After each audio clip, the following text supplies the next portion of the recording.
السلام عليكم ورحمة الله وبركاته. الحمد لله نحمده ونستعينه ونستغفره ونعوذ بالله من شرور أنفسنا ومن سيئات أعمالنا. من يهده الله فلا مضل له ومن يضلل فلا هادي له، وأشهد أن لا إله إلا الله وحده لا شريك له، وأشهد أن محمدا عبده ورسوله.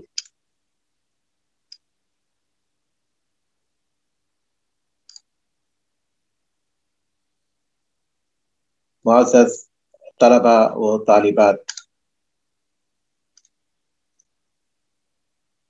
بلوغ المرام کے اپنے سبق کو ہم آگے بڑھاتے ہیں، اور آج جس حدیث سے ہمیں آغاز کرنا ہے اس کا نمبر ہے 138،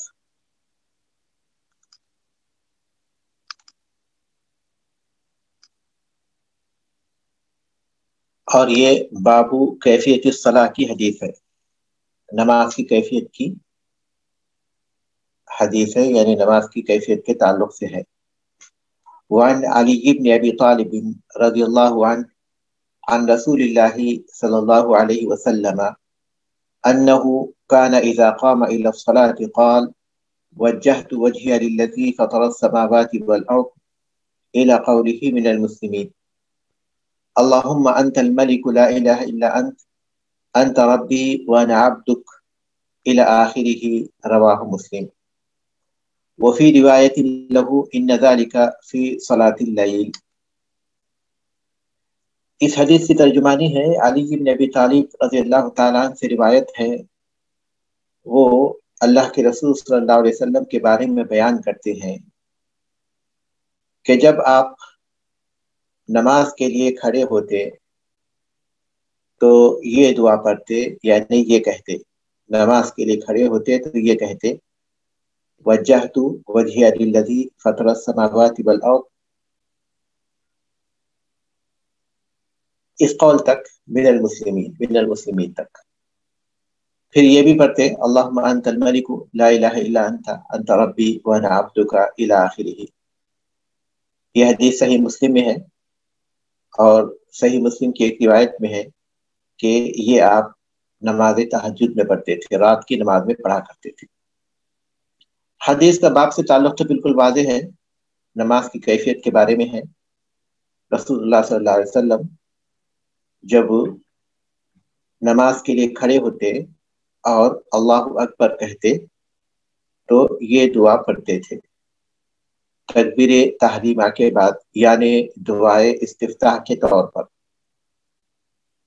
دعائے استفتاح کے طور پر یہ دعا بھی ہے، اور آگے مزید 2 دعاؤں کا بھی ذکر آئے گا، اور اس کے علاوہ بھی دعائیں ہیں۔ اس کو کہتے ہیں تنوع۔ کبھی تعداد میں تنوع ہوتا ہے، یعنی ایک سے زائد کیفیات ہوتی ہیں، اس کو کہتے ہیں تنوع۔ کبھی تعداد میں تنوع، جیسے کہ وتر کی نماز 3 رکعت یا 5 رکعت یا 7 رکعت یا 9 رکعت یا 11 رکعت، یہ ساری چیزیں ثابت ہے۔ اور کبھی اذکار میں تنوع، جیسا کہ دعا استفتاح کے طور پر کبھی یہ دعا، کبھی کچھ اور دعائیں جن کا ذکر آئے گا۔ یہ تنوع جو سنت سے ثابت ہے اس کو اسی طرح اختیار کیا جائے گا۔ جس چیز کی ایک سے زائد کیفیتیں ہوں، بہتر ہے کہ ان کو ایک سے زائد کیفیتوں کے ساتھ پڑھا جائے گا۔ کبھی یہ پڑھا جائے، کبھی وہ پڑھا جائے، کبھی اس کے مطابق پڑھا جائے اور کبھی اس کے مطابق پڑھا جائے، کیونکہ اللہ کے رسول صلی اللہ علیہ وسلم کا یہی طریقہ تھا۔ اس کے کئی فائدے ہیں۔ ایک فائدہ تو یہ کہ سنت میں جتنی چیزیں آئی ہیں ان سب پر عمل ہو جائے گا، اور دوسرا فائدہ یہ کہ آدمی کی توجہ نماز کی طرف قائم رہے گی، کیونکہ آدمی جب ایک ہی چیز پڑھتا رہا تو اس کا وہ عادی ہو جاتا ہے، اس کو اگر وہ توجہ نہ بھی دے تو پڑھ لیتا ہے، لیکن جب تبدیل کرنا چاہے گا تو ظاہر ہے کہ اسے سوچنا پڑے گا، نماز کی طرف اس کی توجہ قائم رہے گی۔ تو بہرحال یہ ان دعاؤں میں سے ہے جن کو دعا استفتاح کہا جاتا ہے۔ مولوی رحمۃ اللہ علیہ چونکہ احکام کے تعلق سے انہوں نے حدیث کو جمع کیا ہے تو اختصار سے کام لیا ہے، اس لیے انہوں نے اس دعا کی طرف سے اشارہ کیا ہے۔ میں نے یہ پوری دعا بھیجی تاکہ یہ دعا کا ترجمہ بھی ہو جائے، کیونکہ جب حدیث میں یہ دعا آئی ہے تو اس کے ترجمے کے ساتھ اب آگے پڑھیں گے، تو وہاں اس دعا کو دیکھیے اور اس کا یہ دعا یہ مکمل دعا ہے، یہ مکمل دعا ہے جو آپ صلی اللہ علیہ وسلم تکبیر تحریمہ کے بعد پڑھتے تھے۔ وجہت وجہیہ، میں نے اپنا رخ موڑ لیا، للذی، اس کی جانب، فطر السماوات والارض، جس نے آسمانوں اور زمین کو پیدا کیا۔ اپنے رخ کو موڑ لیا ظاہری اعتبار سے بھی اور پھر قلبی اعتبار سے بھی۔ ظاہری اعتبار سے بھی اپنے آپ کو متوجہ کر لیا اور دل کے اعتبار سے بھی۔ کس کی جانب؟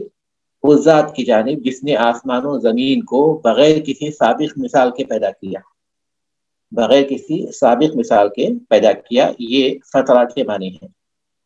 حنیفاً،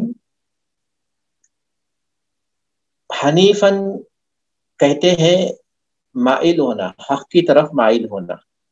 اس کا ہم ترجمہ عام طور پر یکسو ہو کر کرتے ہیں، یعنی شرک کو چھوڑ کر مکمل طور پر اللہ کی عبادت کے لیے یکسو ہو جانا۔ تو یکسو ہو کر، وما انا من المشرکین، اور میں مشرکوں میں سے نہیں ہوں۔ حنیفاً کی تاکید ہے، نفی میں تاکید، کہ اللہ کی یکسو ہو کر اور میں مشرکوں میں سے نہیں ہوں، یعنی شرک کی نفی ہے۔ ان صلاتی، بے شک میری نماز، و نسکی، اور میری عبادت۔ نسک کے ایک معنی تو عبادت کے ہیں، ایک معنی تو قربانی کے ہیں، ذبح کرنے کے ہیں۔ فصلی لربک وانحر، اللہ تعالیٰ نے فرمایا کہ اپنے رب کے لیے نماز پڑھو اور قربانی کرو۔ تو بعض اہل علم نے قربانی کا ترجمہ کیا ہے اور بعض اہل علم نے عبادت کا ترجمہ کیا ہے۔ ایسے مقام پر عبادت کا ترجمہ ہم لوگ کر لیں گے تو زیادہ مناسب ہے، کیونکہ عبادت میں قربانی بھی آ جائے گی۔ جو عام ہے وہ الفاظ زیادہ مناسب ہیں، میری نماز اور میری عبادت۔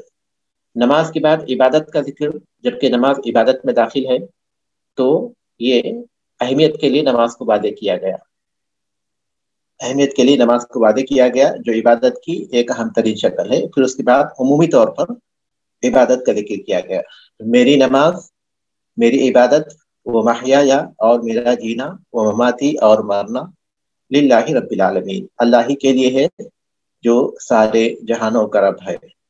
عالمین، جو کہ عالم ہے اپنے رب پر، تمام مخلوق کو عالم، تمام مخلوق عامل، کل ما سوی اللہ، کل ما سوی اللہ، اللہ کے سوا جو بھی ہے وہ عالم میں داخل ہے، وہ عالم میں داخل ہے، کیونکہ وہ علم ہے، علامت ہے اپنے رب کی وجود پر، اس کی قدرت پر، اس کی عظمت پر، اس کی الوہیت پر، اس کی ربوبیت پر، اور اس کے پاکیزہ اسماء و صفات پر۔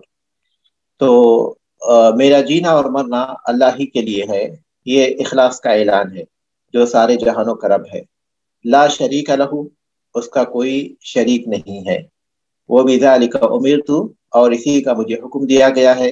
وانا من المسلمین، اور میں مسلمانوں میں سے ہوں۔ بعض روایتوں میں من اول المسلمین کے الفاظ آئے ہیں کہ میں پہلے مسلمانوں میں سے ہوں۔ پہلے مسلمانوں میں سے ہوں تو اس کا مطلب یہ ہوا جبکہ مسلمان تو پہلے بھی تھے، پہلے بھی مسلمان تھے، سارے کے سارے انبیاء مسلمان تھے، ان کی قومیں جو ان پر ایمان لائیں وہ بھی مسلمان تھیں۔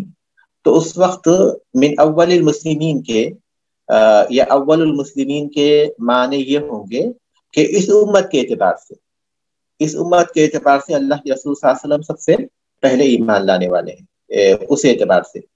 یا پھر یہ کہ اس میں سبقت کے معنی پائے جاتے ہیں، سبقت کے معنی پائے جاتے ہیں کہ میں سب سے پہلے، سب سے آگے بڑھ کر جو ہے اس کی تصدیق کرنے والا ہوں۔ جب سبقت کے معنی ہیں تو اس وقت جو ہے اولیہ نسبیہ جس کا پہلے میں ذکر کیا اس کی ضرورت نہیں رہے گی، اور یہ سب کے لیے عام ہوگا۔ ہم بھی جب کہیں گے، ہم یا تو اس کو اس لیے کہتے ہیں کہ یہ قرآن کی آیت کا ایک حصہ ہے، یا پھر یہ کہ یہ اس اعتبار سے ہے کہ سبقت کے اعتبار سے اور تصدیق کے اعتبار سے ہم گویا اپنے آپ کو آگے پیش کر رہے ہیں کہ ہم آگے بڑھ کر سب سے پہلے گویا اس کی تصدیق کرنے والے ہیں۔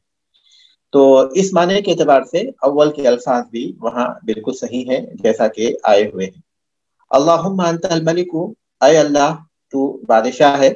اللہم یہ حقیقت میں یا اللہ تھا، اللہم حقیقت میں یا اللہ تھا، یا کو حرف ندا کو ہٹا دیا گیا تاکہ اللہ سے آغاز ہو جائے، اللہ کے مبارک نام سے آغاز ہو جائے، اور اس کی جگہ پر میم رکھ دیا گیا۔ اللہم اے اللہ، انت یا اللہ، اللہم یا اللہ ایک ہی معنی میں ہے۔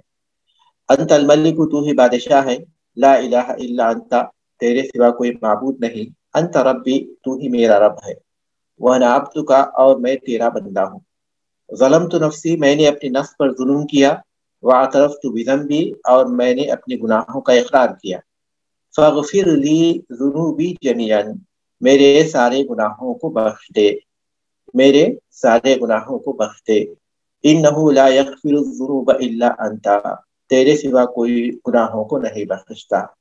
یہ اعتراف ہے اللہ کی عظمت کا، اللہ تبارک تعالیٰ جو مغفرت کرتا ہے اس کا ذکر ہے۔ یہ وہ باتیں ہیں جس سے انسان کے گناہوں کی بخشش کے امکانات بڑھ جاتے ہیں۔ یہ اللہ تبارک تعالیٰ نے اپنے نبی کو اور نبی صلی اللہ علیہ وسلم نے ہم کو سکھائے ہیں۔ اگر یہ الفاظ ہمیں معلوم نہیں ہوتے تو ہم بہتر طور سے استغفار کا طریقہ بھی نہیں جانتے۔ یہ اللہ کا فضل ہے کہ اس نے خود ہمیں وہی خود بخشتا بھی ہے اور وہی ہمیں سکھاتا بھی ہے کہ کس طرح بخشش مانگنا چاہیے۔ وَاہْدِنِی لِأَحْسَنِ الْأَخْلَاقِ اور میری رہنمائی فرما اچھے اخلاق کی جانب، اچھے اخلاق کی رہنمائی فرما۔ اخلاق یہ خلقن کی جمع ہے، خا کے ضمے کے ساتھ یہ باطنی صفات ہیں، اور خا کے فتح کے ساتھ یہ خلق کے معنی میں ہے، پیدائش کے معنی میں ہے۔ تو یہاں اخلاق ہے، یہ اخلاق یعنی صفات، اچھے صفات کی رہنمائی فرما، یعنی اچھے صفات سے مجھے آراستہ فرما۔ لا یہدی لاحسنھا الا انت ان کے اچھے اوصاف، اچھے اخلاق کی جانب سوائے تیری کوئی رہنمائی نہیں کر سکتا، کوئی اس سے آراستہ نہیں کر سکتا۔ وصرف عنی سیئھا اور میرے پاس سے پھیر دے یا مجھے پھیر دے برے اخلاق سے۔ لا یصرف عنی سیئھا مجھ سے ان برے اخلاق کو کوئی پھیر نہیں سکتا، الا انت سوائے تیرے۔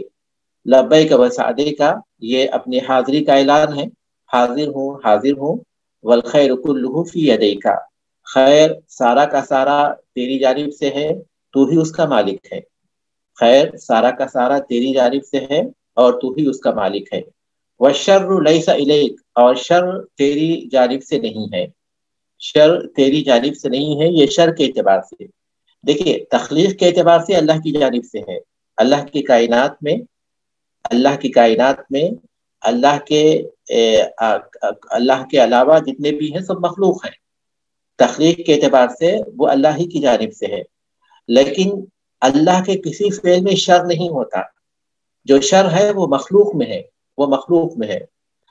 آگ ہے جلاتی ہے، سانپ ہے ڈستا ہے، یہ مخلوقات میں شر ہے، لیکن اللہ تبارک تعالیٰ کا فعل شر نہیں ہے۔ اللہ تعالیٰ نے اس کی بہت سی مصلحتوں کے تحت ان کو پیدا کیا ہے، تو فعل کے اعتبار سے ہم شر کو اللہ کی طرف منسوب نہیں کریں گے، مخلوق کی طرف منسوب کریں گے فعل کے اعتبار سے، لیکن تخلیق کے اعتبار سے تو اللہ تبارک تعالیٰ ہی نے اسے پیدا کیا اور اللہ کے حکم ہی سے وہ سب تصرف ہوتا ہے۔ لیکن والشر لیس الیک جب ہم کہتے ہیں تو اس کا مطلب یہ کہ اللہ تبارک تعالیٰ کے خالق کے فعل میں کوئی شر نہیں ہے، اس نے جو پیدا کیا وہ خیر ہی ہے، جو شر اللہ نے پیدا کیا وہ حقیقت میں خیر ہی ہے، البتہ مخلوق میں اللہ تبارک تعالیٰ نے شر رکھا ہے، تو شر مخلوق میں ہے، خالق کے فعل میں نہیں ہے۔ انا بکا میں تیری طرف سے ہوں، وہ الیکا اور تیری ہی جانب ہوں، تیری ہی جانب یہ اللہ تبارک تعالیٰ کی طرف متوجہ ہونے کے معنی میں ہے۔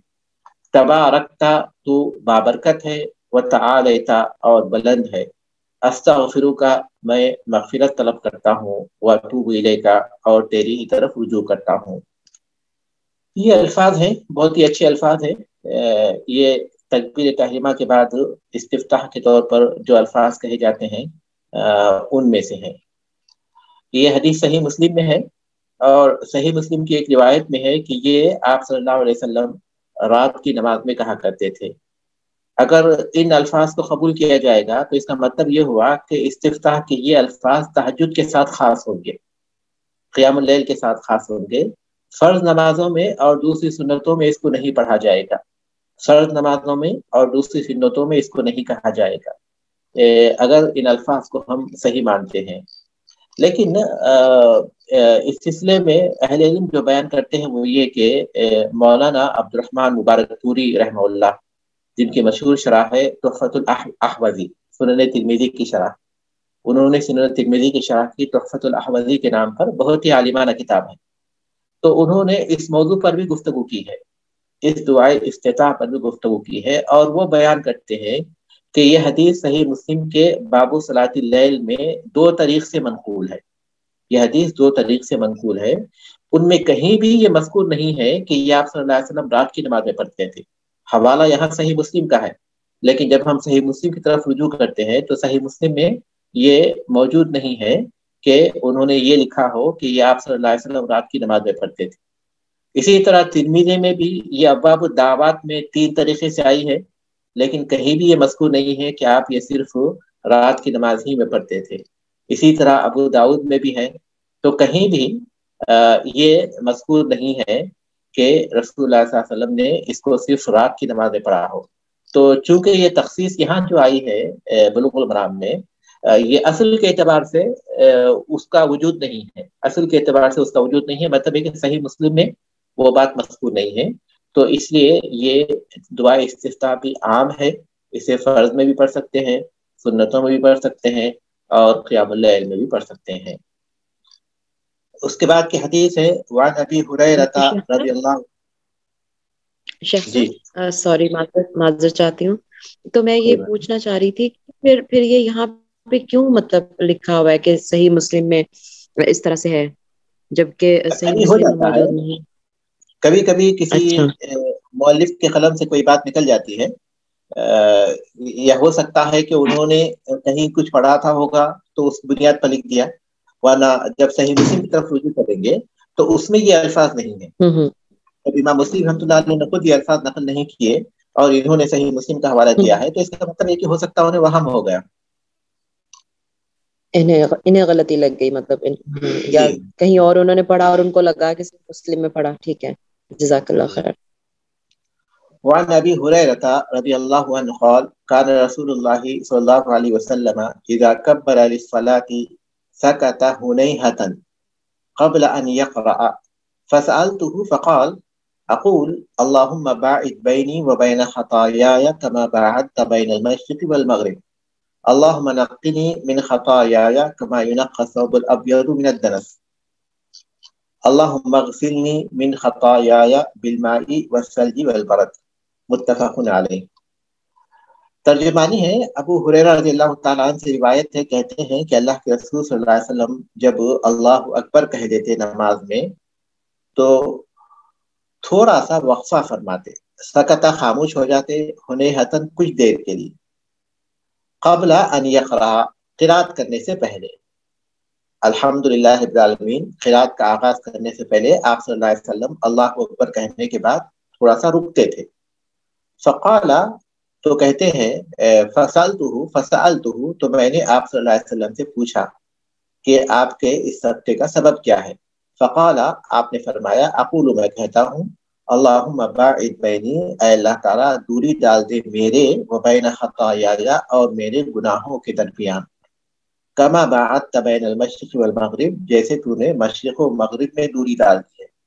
یہ دوری کے لیے بہت بلیغ تشبیہ ہے کہ جتنی دوری مشرق و مغرب کے درمیان ہے، یہ اس کنارے ہے وہ اس کنارے ہے، میرے اور گناہوں میں اتنی دوری پیدا کرتے۔ اے اللہ اللہم نقنی من خطایائی، اے اللہ مجھے گناہوں سے پاک کر دے، کما ینقی الثوب الابیض من الدنس جیسا کہ سفید کپڑا میل کچیل سے پاک کر دیا جاتا ہے۔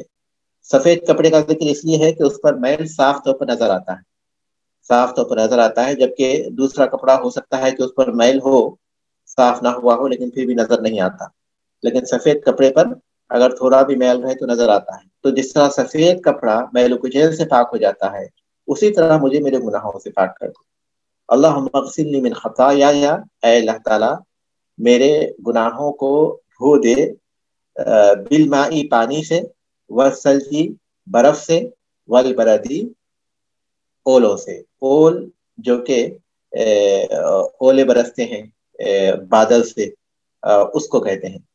تو گناہوں کو دھو دے، دھونے کے لیے پانی پھر برف یا اولوں کا ذکر کیا، یہ جو ہے تاکید کے لیے ہے، تاکید کے لیے کہتے ہیں کہ گناہ چونکہ گرم ہوتے ہیں تو اس لیے اس کی مناسبت سے ان چیزوں کا ذکر کیا۔ حالانکہ کپڑے دھونے کے لیے صفائی کے اعتبار سے زیادہ بہتر تو گرم پانی ہوتا ہے، صفائی کے اعتبار سے زیادہ بہتر گرم پانی ہوتا ہے، لیکن یہاں چونکہ گناہوں کی گرمی کو ٹھنڈا کرنا ہے تو اس لیے اہل علم کہتے ہیں کہ ان الفاظ کی تعلیم دی گئی کہ پانی سے، برف سے، اولوں سے، اس طرح میرے گناہوں کو دھو دے، یعنی پوری طرح۔ یہی وہ چیزیں ہیں جس کے ذریعے گناہوں کو ٹھنڈا کیا جا سکتا ہے۔ تو یہ ایک دعائے استفتاح ہے، باب سے اس کا تعلق بالکل واضح ہے، نماز کی کیفیت کے بارے میں ہے۔ اور یہ تکبیر کے بعد جو دعائے استفتاح پڑھتے تھے اس میں سے ایک دعا یہ بھی ہے، اس میں سے ایک دعا یہ بھی ہے جو سکھائی گئی ہے۔ اس حدیث سے یہ بات بھی معلوم ہوتی ہے کہ اس دعا کو آپ صلی اللہ علیہ وسلم آہستہ پڑھتے تھے، بلند آواز سے نہیں پڑھتے تھے۔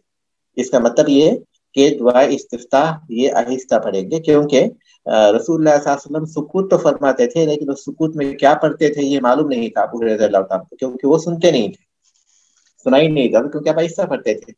تو جب پوچھا تو آپ صلی اللہ علیہ وسلم نے بتایا کہ میں یہ پڑھتا تھا۔ تو یہ بھی ایک دعا ہے جو کہ دعائے استفتاح کے طور پر آئی ہے، تو اس کو بھی اپنے نماز میں تکبیر تحریمہ کے بعد وعن عمر رضی اللہ عنہ انہ کان یقول، عمر رضی اللہ تعالیٰ عنہ سے روایت ہے، وعن عمر رضی اللہ تعالیٰ عنہ انہ کان یقول سبحانک اللہم وبحمدک وتبارک اسمک وتعالی جدک ولا الہ غیرک، رواہ مسلم بسند منقطع والدارقطنی موصولا وهو موقوف، ونحوه عن ابي سعيد الخدري مرفوعا عند الخمسة، وفيه وكان يقول بعد التكبير اعوذ بالله السميع العليم من الشيطان الرجيم من همزه ونفخه ونفسه۔ عمر بن خطاب رضی اللہ تعالیٰ عنہ سے روایت ہے کہ وہ کہا کرتے تھے سبحانک اللہم، پاک ہے تو اے اللہ، وبحمدک، اور سب تعریفیں تیرے ہی لیے ہیں، وتبارک اسمک، تیرا نام بابرکت ہے، وتعالی جدک، تیری شان بلند ہے، ولا الہ غیرک، اور تیرے سوا کوئی معبود نہیں ہے۔ اسے مسلم نے منقطع سند سے روایت کیا ہے اور دارقطنی نے موصول روایت کیا ہے، یعنی سند میں انقطاع نہیں ہے بلکہ انہوں نے موصول اسے روایت کیا ہے، اور یہ موقوف ہے، عمر بن خطاب رضی اللہ تعالیٰ عنہ پر موقوف ہے۔ اور اسی طرح کے الفاظ آئے ہیں ابو سعید خدری رضی اللہ تعالیٰ عنہ سے مروی حدیث میں، جو کہ مرفوع ہے پانچوں محدثین کے پاس، پانچوں محدثین کے پاس، یعنی ابو داؤد، ترمذی، نسائی، ابن ماجہ اور احمد، ان پانچوں کے پاس۔ اور اس میں یہ بھی ہے کہ وہ کان یقول بعد التکبیر، اور تکبیر کے بعد آپ صلی اللہ علیہ وسلم کہا کرتے تھے اعوذ باللہ السمیع العلیم، اللہ پناہ میں آتا ہوں میں اللہ کی پناہ میں جو کہ سمیع ہے اور علیم ہے، سننے والا جاننے والا ہے، من الشیطان الرجیم، شیطان مردود سے، من ہمزہ، اس کے وسوسوں سے، ونفخہ، اس کے پھونکنے سے، ونفسہ، اور اس کے اشعار اور جادو سے۔ دعا استفتاح میں یہ بھی ایک دعا ہے، اور یہ باب سے جو تعلق ہے واضح ہے کہ دعا استفتاح کی جو مختلف دعائیں ہیں اس میں سے ایک دعا یہ بھی آئی ہے جو بہت مشہور ہے، بہت مشہور دعا ہے۔ یہ عمر بن خطاب رضی اللہ تعالیٰ عنہ پر موقوف بیان کی جاتی ہے، لیکن اہل علم کہتے ہیں کہ عمر بن خطاب رضی اللہ تعالیٰ اس کو کہتے بھی تھے اور صحابہ کو سکھاتے بھی تھے، تو حقیقت میں یہ موقوف نہیں ہے بلکہ حکماً مرفوع ہے، حکماً یہ مرفوع ہی ہے۔ اور ام المومنین عائشہ رضی اللہ تعالیٰ عنہا سے بھی یہ حدیث آئی ہے، وہ مرفوع ہے، اور وہ حدیث کو شیخ البانی رحمہ اللہ نے صحیح الجامع میں ذکر کیا ہے، یعنی اسے صحیح قرار دیا ہے۔ اس طرح یہ دعا بھی ثابت ہے، یہ دعا بھی ثابت ہے کہ دعائے استفتاح کے طور پر جب ہم اللہ اکبر کہیں تو اس کے بعد کہیں سبحانک اللہم۔ اللہ پاک ہے، اللہ پاک ہے، ہر نقص سے پاک ہے، ہر عیب سے پاک ہے، اور اس بات سے پاک ہے کہ کوئی اللہ کے مشابہ ہو، اور یہ کہ اللہ تبارک و تعالیٰ کے مانند کوئی ہو۔ اللہ تبارک تعالیٰ کی پاکی کا ذکر ہوتا ہے، پھر اللہ تبارک تعالیٰ کی تعریف کا ذکر ہوتا ہے، پھر اللہ تبارک تعالیٰ کے بابرکت نام کا ذکر ہوتا ہے۔ اللہ کا بابرکت نام کہ جب اس کا نام لیا جائے تو ذبیحہ حلال ہوتا ہے، جب اس کا نام نہ لیا جائے تو وہ حرام ہو جاتا ہے۔ یہ اللہ کے نام کی برکت ہی ہے۔ وتعالی جدک، اور تیری شان بلند ہے بلا شبہ، اور اللہ کے سوا کوئی معبود نہیں ہے۔ بڑے اچھے الفاظ ہیں اللہ تبارک تعالیٰ کی تعریف کے، تو یہ بھی ثابت ہے۔ اور پھر ایک اور حدیث میں جو کہ مرفوع بیان کی گئی ہے، اس میں یہ بات بھی ہے کہ اللہ کے رسول صلی اللہ علیہ وسلم تعوذ بھی پڑھتے تھے، تعوذ بھی کرتے تھے۔ فَإِذَا قَرَأْتَ الْقُرْآنَ فَاسْتَعِذْ بِاللَّهِ مِنَ الشَّيْطَانِ الرَّجِيمِ، اس کی تفسیر ہے یہ کہ جب تم قرآن پڑھو تو اعوذ باللہ من الشیطان الرجیم پڑھو۔ تو چونکہ اب نماز میں جب دعا استفتاح پڑھتے ہیں تو اس کے بعد قرآن کی تلاوت ہونے والی ہے، تو اس لیے اس سے پہلے اعوذ باللہ من الشیطان الرجیم پڑھنا چاہیے۔ اللہ تبارک تعالیٰ کی پناہ، انسان اللہ تبارک تعالیٰ ہی کی پناہ میں آ سکتا ہے۔ اللہ کے سوا کوئی نہیں ہے جس کی پناہ میں وہ آئے، جس کی حفاظت میں وہ جائے، اور یقیناً وہ سننے والا اور جاننے والا ہے۔ کس سے؟ شیطان سے، شیطان سے جو کہ مردود ہے۔ شیطان کے کس چیز سے؟ شیطان کے وسوسوں سے۔ پھونکنا کہتے ہیں، وہ دلوں میں وسوسے ڈالتا ہے، طرح طرح کے وسوسے ڈالتا ہے، تو اس سے اللہ کی پناہ چاہتے ہیں۔ اور پھر شیطان کے پھونکنے سے، شیطان کے پھونکنے سے مراد ہے کبر سے، تکبر، کیونکہ شیطان جب پھونکتا ہے تو انسان پھول جاتا ہے، اور وہی تکبر ہے، اور وہی تکبر ہے تو یعنی کبر کے شر سے، وہ نفس ہی اس سے اشعار سے، اشعار جو کہ بےہودگی پر مشتمل ہوتے ہیں ویسے اشعار ہیں، یا پھر اس کے ایک معنی جادو کے ہیں، جادو کے ہیں، جس کے ذریعے شیطانی جو کلمات ہیں اس میں شیطان کے ذریعے مدد حاصل کی جاتی ہے۔ تو شیطان کے وسوسوں سے، اس کے پھونکنے سے، جس کے نتیجے میں کبر و نخوت پیدا ہوتی ہے، اور پھر اس کے اشعار اور جادو سے جو کہ برائی کا سبب بنتے ہیں، ان سب سے ہم اللہ تبارک تعالیٰ کی پناہ میں آتے ہیں۔ اس کی جگہ پر اعوذ باللہ من الشیطان الرجیم یہ بھی وارد ہے، یہ پڑھنا بھی کافی ہے۔ یا تو یہ پڑھیں گے تعوذ کے طور پر اعوذ باللہ السمیع العلیم من الشیطان الرجیم من ہمزہ ونفخہ ونفثہ، یا پھر اعوذ باللہ من الشیطان الرجیم اس کو پڑھیں گے۔ دونوں چیزیں ثابت ہیں، اس میں کوئی حرج نہیں ہے۔ اس کے بعد کی حدیث ہے جی شخص جو ابھی آپ نے کہا وہ کبر کا باعث بنتے ہیں، یعنی اس کا جو ترجمہ ہم نے کیا ہے نفخی کا، جو وہ پھونکتا ہے، تو وہ کبر اس کی شیطان کی طرف سے، یعنی وہ کبر کے نشان، مطلب یہ اس کا کبر ہے، اس تکبر سے اللہ کی پناہ جو وہ لوگوں کے دماغ میں بھر دیتا ہے، اور لوگ اپنے آپ کو دوسروں کے مقابلے میں برتر سمجھنے لگتے ہیں یا حق کو ٹھکرانے لگتے ہیں، تو اس سے ہم اللہ کی پناہ چاہتے ہیں۔ تو وہ تو وسوسہ ہی ہو گیا نا، پھر وہ وسوسہ تو کسی بھی طرح سے ڈالتا ہے۔ ہاں وسوسہ عام ہے، لیکن ظاہر ہے کہ کبھی عام کے بعد کسی چیز کو خاص کرتے ہیں اس کی اہمیت کے پیش نظر۔ وسوسہ جو ہے گناہ کا خیال ہے، اور وہ خیال تو عام ہے، لیکن یہ خاص ہے تکبر کے ساتھ۔ اچھا، پتہ نہیں مجھے ایسے لگ رہا تھا جیسے کیونکہ نماز ہم پڑھنے جا رہے ہیں تو اس میں یعنی شیطان کوئی بھی وسوسہ ڈالے جس کی وجہ سے انسان بھول جائے تو وہ اس کو شاید وہ اچھا لگتا ہو، وہ اس پہ تکبر کرتا ہو۔ پتہ نہیں مجھے ایسے سمجھ آ رہی تھی اس کی کہ یعنی اللہ کی یاد سے ہٹا کے اس نے کسی اور طرف انسان کو مصروف کر دیا تو وہ کبر اس پہ وہ کرتا ہے، مجھے ایسے لگ رہا تھا شاید۔ وہ چیز بھی ہو سکتی ہے، مطلب کہ معنی تکبر جب ہے تو اس کے اسباب میں سے ایک وجہ یہ بھی ہو سکتی ہے لیکن ہے وہ تکبر، اس سے مراد جو ہے ٹھیک ہے. وہ تکبر ہے جو انسان کے نفس میں پیدا ہوتا ہے. اب اس کی وجہ سے وہ اپنے تقوی اور پرہیزگاری کی بنیاد پر وہ چیز وہ پیدا ہوتی ہو، یا پھر یہ کہ وہ چیز عام ہو جو انسان کے اندر پیدا ہوتی ہے اور وہ دوسروں کو حقیق جانتا ہے اور حق کو ٹھکراتا ہے. دونوں چیزیں اس میں ہو سکتی ہیں، کیونکہ ہاں مفہوم میں وسعت پائی جاتی ہے. کیونکہ وہ حمزہ و نفخہ اس کے نفخ سے، اور اگر تکبر کرے تو مجھے لگا اس کا تکبر. چلیں جزاک اللہ خیر. شیخ صاحب وعن اس کا عائشہ، بتا دیجئے، جی ہم یہ حمزہ و نفخہ اس کا الگ الگ ایک ایک لفظ میں بتا دیجئے ترجمہ. ہاں، من حمزہ اس کے وسوسوں سے، جی ونفخہ اور اس کے پھونکنے سے یعنی کبر و نخوت سے، ونفسہ اور اس کے اشعار اور جادو سے. جی جزاک اللہ خیر. حمزہ اس کے وسوسوں سے، نفخہ اس کے پھونکنے یعنی کبر و نخوت سے، ونفسہ اور اس کے اشعار اور جادو سے. وعن عائشہ رضی اللہ عنہا قالت، شیخ حضرت جی ایک اور دعا استفتاح جو میں پڑھا کر تو کسی نے مجھ کو سکھایا تھا، یہ اللہ اکبر کبیرہ الحمدللہ کثیرہ و سبحان اللہ بکرۃ و اصیلہ، تو یہ میں پڑھا کرتا ہوں، تو اس کے بارے میں کچھ.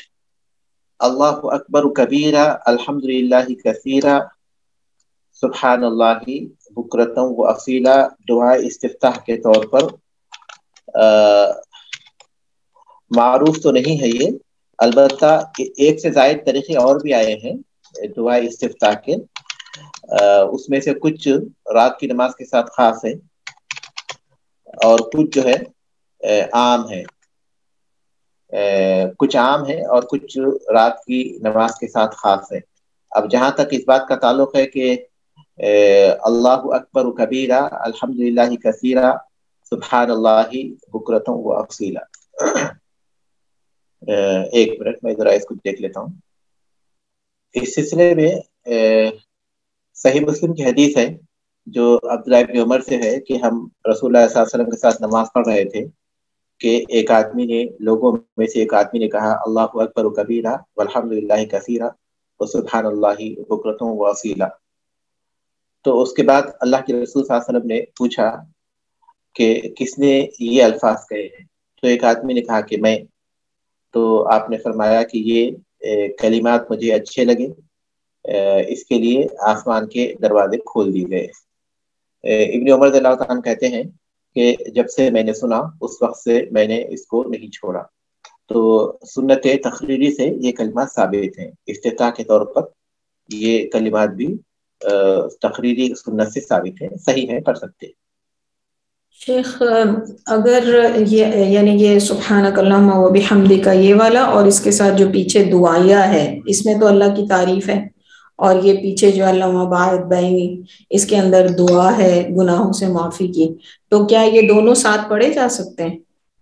نہیں، ساتھ پڑھنے سے علماء منع کرتے ہیں کیونکہ اللہ کے رسول صلی اللہ علیہ وسلم الگ الگ ہی پڑھے تھے. اس کو آپ سے ثابت نہیں کہ آپ نے یہ کہا ہو، اس لیے الگ الگ حدیثوں میں الگ الگ الفاظ کیا ہیں، کسی ایک حدیث میں سارے چیزیں ایک ساتھ نہیں آئے ہیں. ٹھیک ہے، تو جو بھی پڑھیں ایک ہی دعا پڑھیں بس.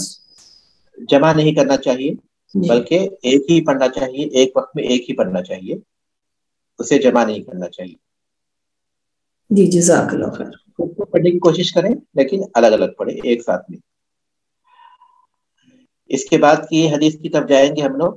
وعن عائشہ رضی اللہ عنہا قالت كان رسول اللہ صلی اللہ علیہ وسلم يستفتح الصلاة بالتکبیر والقراءة بالحمد لله رب العالمين وكان إذا ركع لم يشخص رأسه ولم يصوبه ولكن بين ذلك وكان إذا رفع رأسه من الركوع لم يسجد حتى يستوي قائما وإذا رفع رأسه من السجود لم يسجد حتى يستوي جالسا وكان يقول في كل ركعتين التحية وكان يفرش رجله اليسرى وينصب اليمنى وكان ينهى عن عقبة الشيطان وينهى أن يفترش الرجل ذراعيه افتراش السبع وكان يختم الصلاة بالتسليم أخرجه مسلم وله إلا. عائشہ رضی اللہ تعالیٰ عنہ سے روایت ہے، کہتی ہیں کہ اللہ کے رسول صلی اللہ علیہ وسلم نماز کو نماز کا اللہ اکبر سے آغاز کرتے، یہ تکبیر تحریمہ ہے۔ والقراءۃ بالحمدللہ رب العالمین، اور قرات کا آغاز الحمدللہ رب العالمین سے کرتے۔ لیکن ظاہر ہے کہ قرات کے آغاز سے پہلے آپ دعا استفتاح پڑھتے، تعوذ پڑھتے اور بسملہ پڑھتے، اعوذ باللہ من الشیطان الرجیم پڑھتے اور بسم اللہ الرحمن الرحیم پڑھتے۔ وکان اذا رکع لم یشخص رأسہ ولم یصوبہ، اور جب رکوع کرتے تو اپنا سر مبارک نہ تو اونچا کرتے اور نہ نیچا کرتے، ولیکن بین ذالک، بلکہ اس کے درمیان کی حالت میں رکھتے۔ آپ کا جو مبارک سر ہے نہ تو پوری طرح جھکا دیتے اور نہ ہی اسے اونچا رکھتے، بلکہ بالکل پیٹھ کے سیدھے میں رکھتے، بالکل پیٹھ کے سیدھے میں رکھتے، درمیان میں رکھتے، یعنی پیٹھ کے سیدھے میں رکھتے۔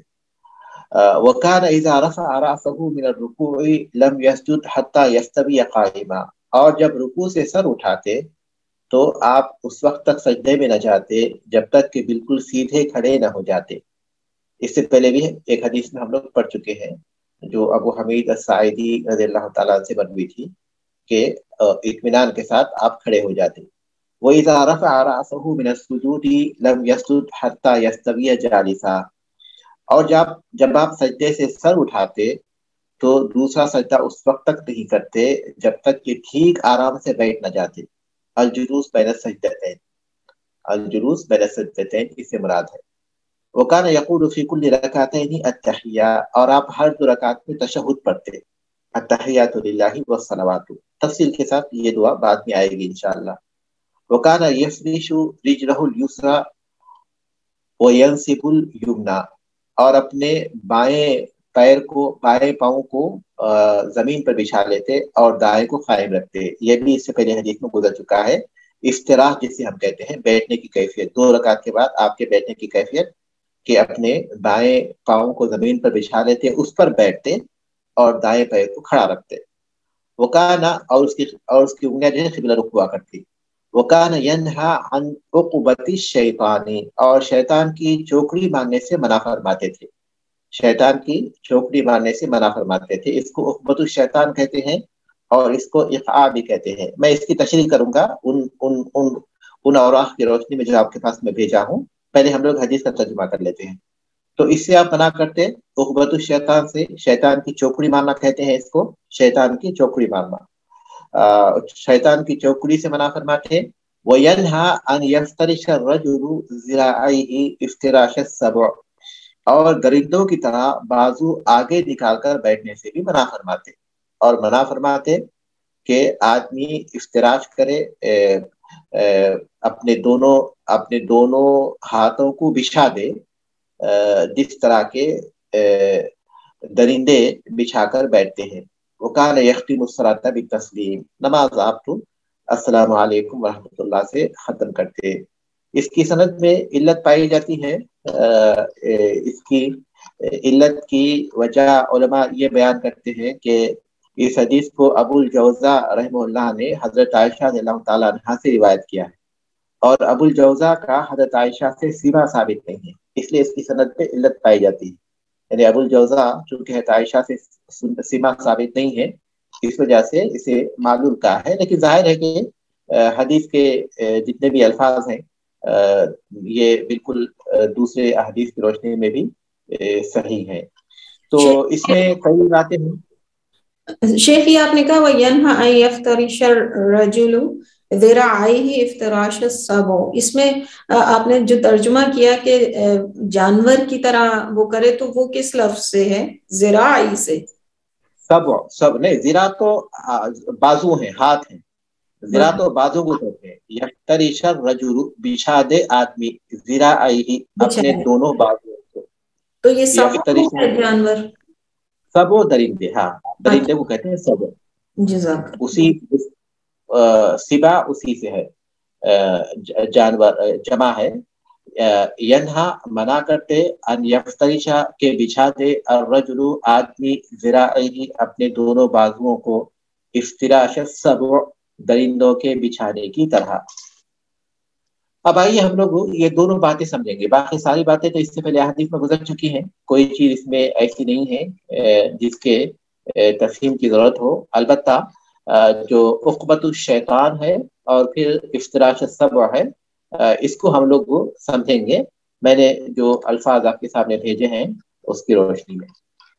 دوسرا پیج ہے، اس کے بعد والا پیج دیکھیے، کیفیت، ہاں یہی ہے، کیفیت بعض الامور المنہی عنہا فی الصلاۃ، بعض کیفیتیں جو نماز میں ممنوع ہے۔ کیفیت الایقاع، یہی ہے عقبۃ الشیطان، ایقاع کو ہی عقبۃ الشیطان کہتے ہیں، ایقاع کو ہی عقبۃ الشیطان کہتے ہیں۔ کیا ہے الایقاع المکروہ فی الصلاۃ؟ اہل علم کہتے ہیں کہ ایقاع کی دو صورتیں ہیں، ایک صورت جائز ہے، ایک صورت جائز نہیں ہے۔ ایک صورت ایقاع کی جائز ہے، اور یہ جلوس بین السجدتین کی بات کر رہے ہیں، یا پھر یہ کہ قاعدے کی بات کر رہے ہیں جو 2 رکعت کے بعد ہوتا ہے۔ رسول اللہ صلی اللہ علیہ وسلم سے قاعدے میں 2 کیفیتیں صحیح احادیث میں بیان کی گئی ہیں۔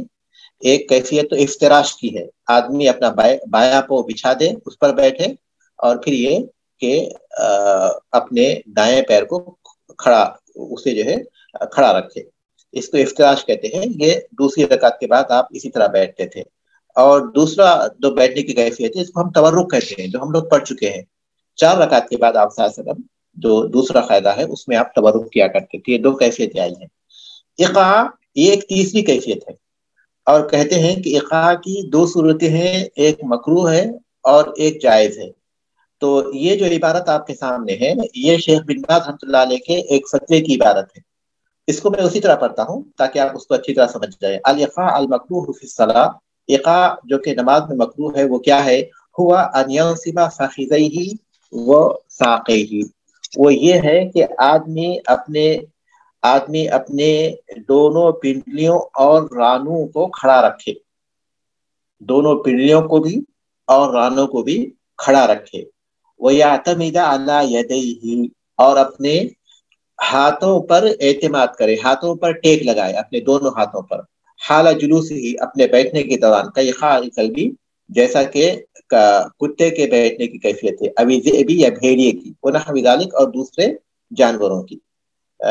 میں آپ کو فوٹو بھیجا ہوں، تو آپ فوٹو سے مدد لے سکتے ہیں اس کو سمجھنے کے لیے۔ ہاں، جو جس پر رام کا نشان ہے، غلط کا نشان ہے، تو دیکھیے وہ اپنے دونوں رانوں اور اپنے دونوں پنڈلیوں کو وہ کھڑا کیے ہوئے ہیں، اور درمیان میں بیٹھے ہوئے ہیں، نکالے ہوئے ہیں اپنے دونوں پیروں کو، درمیان میں بیٹھے ہوئے ہیں۔